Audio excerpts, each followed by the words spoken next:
Guys আমি গেছিলাম বাইরে, ওই পাশে আর এক ভাবির সাথে একটু আগ্রাবাদে গেছিলাম।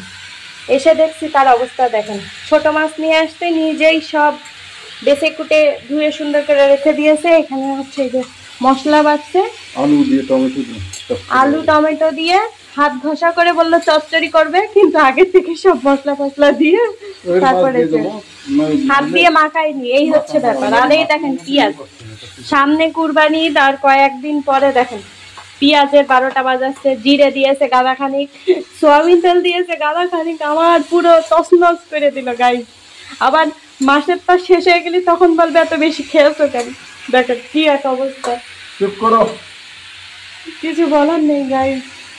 এরকম বর পালে আপনারা হয়তো বা খুশি হতেন যে রান্না করে দিচ্ছি, কিন্তু আমি খুশি না, আমি একেবারেই খুশি না গাইস। কত মাস, এইটা 2 দিন হইতো গো, একটু রেখে দাও তুইলে, একটু বড়া বানাতাম মুসুরির ডাল দিয়ে। করো তুমি রান্না, ও রান্না করে করুক, যা পারে করুক, আমি পাশে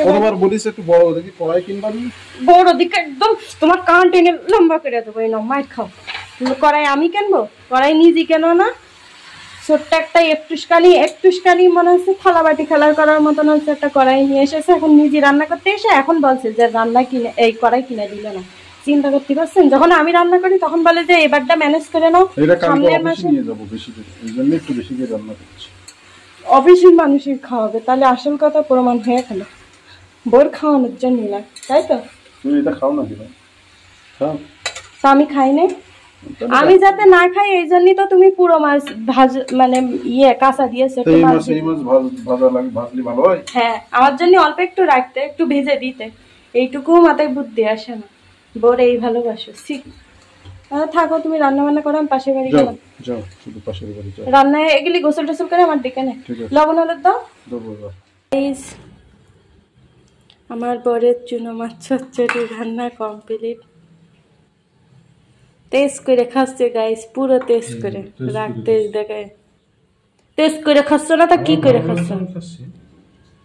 একদম পুরো টেস্ট করে। আপনারা নিয়া দেখেই বুঝতে পারছেন ভাত দি পেট খারাপ হবে সকালবেলা, আর অফিসে যাওয়া লাগবে না। চুনো মাছে গাইস কেউ আদা তো একটু কমেন্ট করে জানাবেন আপনারা। আমি দিই রাইট, তুমি দাও, তুমি আমি একমাত্র ব্যতিক্রমী রান্না করি। তাই কি দিলে?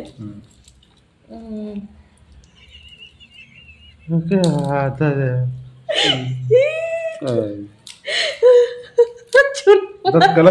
চুনো মাছে রসুন দেয় গোশের মতন, আদা দেয়, জিরে দেয়, বেশি দিয়েছি, মশলাপাতি দিয়েছি যাতে ভালো লাগে, তাই না? যে তরকারিটা খুবই মজা হয়েছিল, কিন্তু একটু আদা আর রসুনের আমি রান্না করলি তো ও রিভিউ দেয়, আজকে ও রান্না করেছিল, এমনি মজা হয়েছিল।